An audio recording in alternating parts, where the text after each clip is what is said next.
뉴욕 증시 주간 전망, 사상 최고치 쓴 S&P 500 강세 이어질까?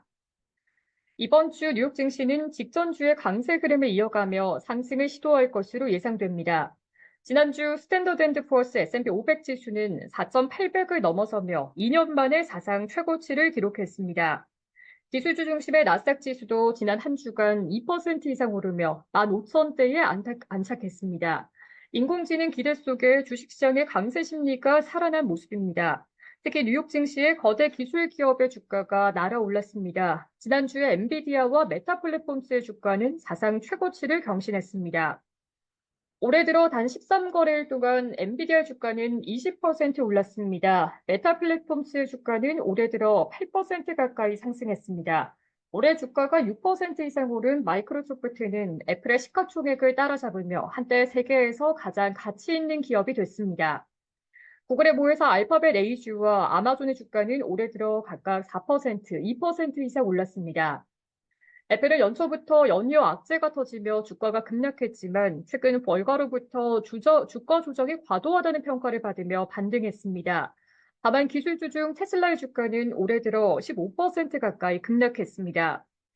증시 전문가들은 연초 잠깐 주춤했던 증시의 강세 흐름이 살아난 만큼 당분간 증시의 훈풍이 이어질 수 있다고 내다봤습니다.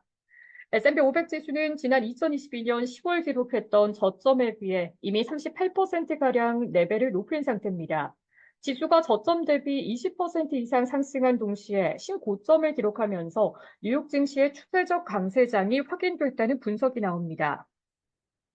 고점 인식에 따라 지수가 약간의 조정을 겪을 수는 있지만 증시가 강세장인 만큼 조정은 단기에 그칠 수 있다는 주장입니다.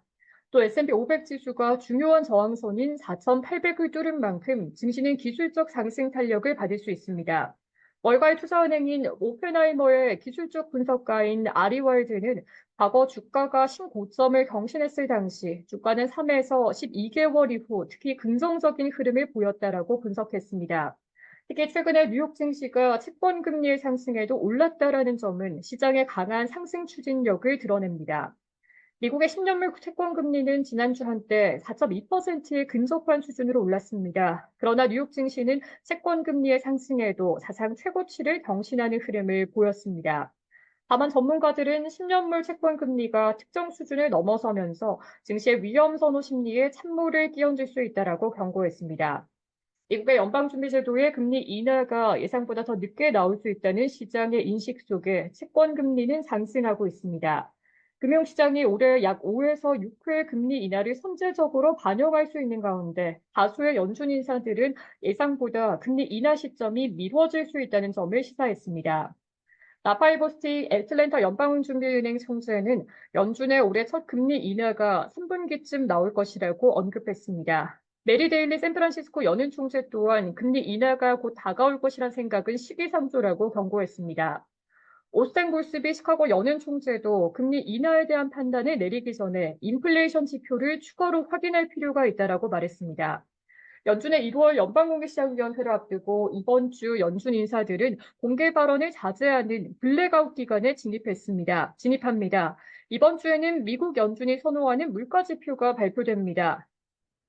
월스트리트저널에 따르면 작년 12월에 근원 개인 소비 지출 PC 가격 지수는 전월보다 0.2% 올랐을 것으로 예상됩니다. 이는 전월치였던 0.1% 상승보다 물가 상승률이 가팔라지는 셈입니다. 다만 12월에 근원 PC 가격 지수는 전년 동기 대비로는 3% 오르는 데 그치며 전월 수치인 3.2%보다 낮은 상승률을 보일 것으로 예상됩니다. 인플레이션이 계속해서 둔화하는 모습을 보일 경우 금융시장 참가자들은 안도할 것으로 보이지만 인플레이션이 다시 튀어오를 경우 이는 증시 강세에 제동을 걸 수 있습니다. 이번 주에는 미국의 작년 4분기 성장률 소폭치가 발표됩니다. 월스트리트저널에 따르면 4분기 성장률은 1.7%를 기록했을 것으로 전망됩니다. 이는 작년 3분기 성장률이었던 4.9%를 크게 하회하는 수준입니다. 미국의 성장률이 예상보다 부진할 경우 경제 경착륙에 대한 우려가 증폭할 수 있습니다. 다만 시장 참가자들이 빠른 금리 인하를 위해 경제가 어느 정도 둔화하는 것을 바라보고 있다는 점은 또 다른 변수로 꼽힙니다.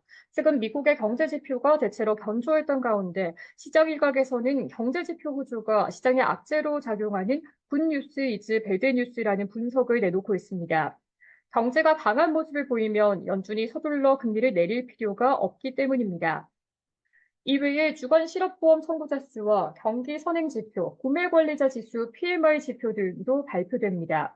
기업들의 본격적인 실적 발표도 예정됐습니다. 미국의 대형 통신사 버라이즌과 AT&T, 소비재 기업의 존슨앤존스와 프록트어앤드갬블의 실적이 발표됩니다. 신용카드사 아메리칸 익스프레스와 아메리칸 항공, 사우스웨스트 항공 등 항공사들의 실적 발표도 예정됐습니다.